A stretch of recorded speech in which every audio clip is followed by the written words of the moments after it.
பார்வதி கல்யாணமாம் அதனை பூலோகம் கொண்டாடுதாம். பார்வதி கல்யாணமாம் அதனை பூலோகம் கொண்டாடுதாம்.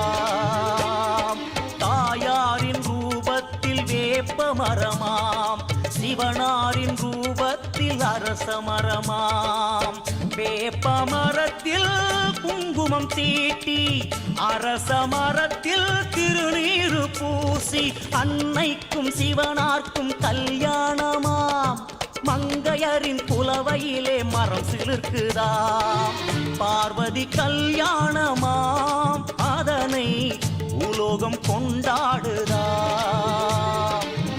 வேப்ப மரத்தில் சிவப்பு ஆடை, வெண்பட்டு தானே அரச ஆடை.